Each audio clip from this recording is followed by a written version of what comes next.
Hello everyone. Today we will be discussing about one of the most important topic, that is rheumatic fever and rheumatic heart disease. We will cover this topic in 6 different parts. We will first discuss about what is a rheumatic fever and rheumatic heart disease, what is its pathogenesis, and what are its clinical features. And in clinical feature, along with we will look into the pathological morphology, then diagnosis, then management and prevention. Coming to rheumatic fever is an acute immunologically mediated and multi-system inflammatory disease clinically occurring a few weeks after the streptococcal pharyngitis. Why it occur after a few weeks group A streptococcal pharyngitis? Because it is not an infection directly. It is due to host's immune response against the infection. Its incubation period is 2 to 3 weeks. It mostly affect the age group of children, that is 5 to 15 years, but it can occur in adult also. So coming to the pathogenesis, there will be infection by group A streptococcus, that is gas bacteria, leading to streptococcal pharyngitis. This leads to immune response against streptococcus. Antibody and CD4 T cells will form against a streptococcal M protein.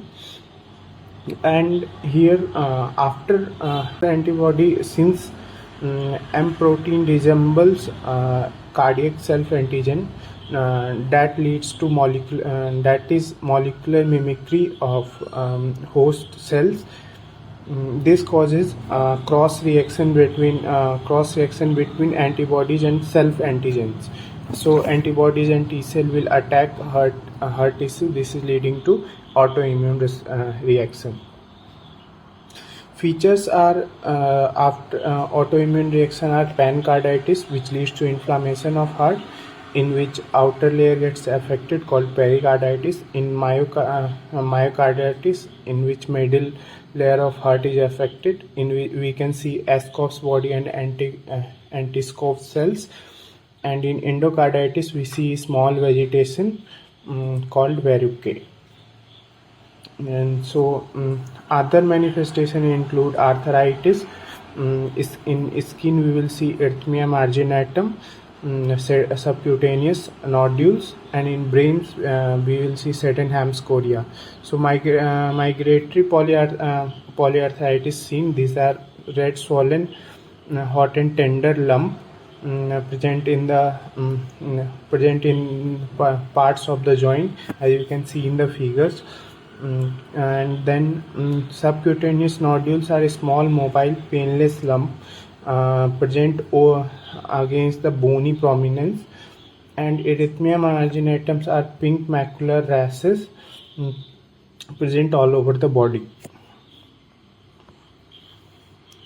And in chronic condition, chronic condition of acute rheumatic fever leads to chronic rheumatic heart disease, in which there will be fibrosis of valve, and on commissural there will be fusion. On side of valve there will be fusion. There will be leaflet thickening and chordate tenderly fusion. As I discussed earlier, in rheumatic fever there will be small vegetation along in the endocardium. We can see in the figure there are small vegetation seen in the endocardium along the line of valve. These are small wart-like growth along the line of closure of valve, called verrucae. Other complications include mitral stenosis, leading to left atrial dilatation, thrombus, and ultimately leading to emboli. And further, after embolization, it can lead to pulmonary congestion and pulmonary hypertension. Right ventricular hypertrophy is seen, and left ventricular hypertrophy in this condition. Coming to the pathological morphology, in acute rheumatic fever, in morphological feature, we will see in gross morphological feature, we will see pancarditis, in which all three layers are inflamed and diffused. And in microscopic feature, we will see Aschoff's body. These are the hallmarks of acute rheumatic fever, seen mainly in the myocardium.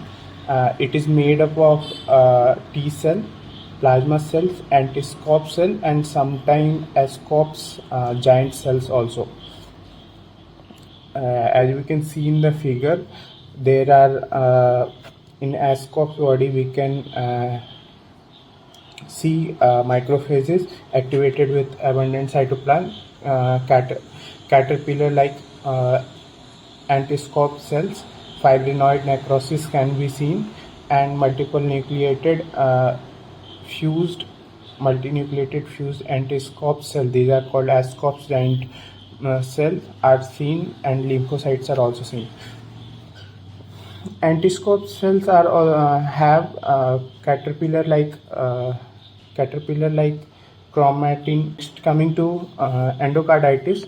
Endocarditis is seen in the acute rheumatic fever. These are small wart-like growth along the line of closure of valve called verrucae. Macellum plaques. These are irregular thick area in the left atrium. These are caused by regurgitant blood flow, damaging the subendocardium. After that, in chronic rheumatic heart disease, valves are deformed due to scarring. As we discussed earlier, like chronic condition, valves start, fibrosis occurs in the valves, and most commonly seen in mitral valve. Other cardinal feature of mitral, like mitral valve deformities are seen, that is leaflet thickening, fusion of commissures, and thickening and fusion of chordae. Fish mouth appearance is seen in the mitral valve. These are complications of mitral stenosis. If there will be a fusion of commissures or a fusion of chordae tendini, this leads to left atrial dilatation, causing lung congestion and leading to pulmonary hypertension and right ventricular hypertrophy. Microscopic changes include fibrosis, neovascularization, loss of normal valve structure. Coming to the diagnosis part. So in diagnosis, we diagnose with revised Jones criteria, and it involves both clinical and lab diagnosis. So major criteria include carditis, polyarthritis, chorea, arrhythmia marginatum, and subcutaneous nodules. And minor criteria, in which clinical criteria include arthralgia, fever. Laboratory diagnosis, laboratory includes elevated erythrocyte sedimentation rate, that is more than 30 mm per hour in high risk group and more than 60 mm per hour in low risk group. And elevated CRP level, that is more than 3 mg per deciliter, or first degree atrioventricular block. So in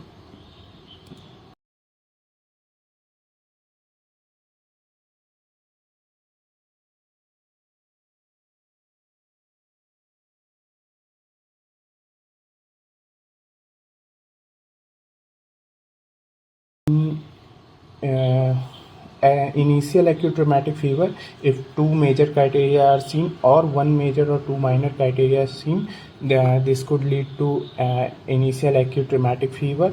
If there are two major or one major plus two minor or three minor criteria is seen, we can and the patient can be diagnosed with recurrent acute rheumatic fever. Coming to the management part, first management is by antibiotic therapy. So antibiotics are given immediately upon diagnosis, Any antibiotic we will give intramuscular benzathine penicillin G, and in adults we give 1.2 million units. And in child less than 27 kg we will give 6 lakh units. And oral penicillin V or erythromycin are given if person is allergic and ill-mate. Next is anti-inflammatory therapy, use of aspirin or naproxen for joint and pain inflammation. We will use corticosteroid such as prednisolone, that is 2 mg per kg per day for severe symptoms or carditis. Management of complication, hospital admin. If there is disease is getting more and more complicated, then hospital admission is done. And anti-seizure drugs like valproic acid or carbamazepine are used for chorea. And in secondary prophylaxis we will give long-term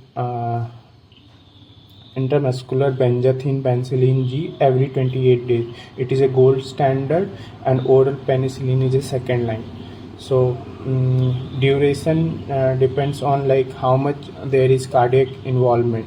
So in no carditis there will be 5 or no carditis, so we will give for 5 years or until the age of 21. If there is carditis or no residual heart disease, then we will give for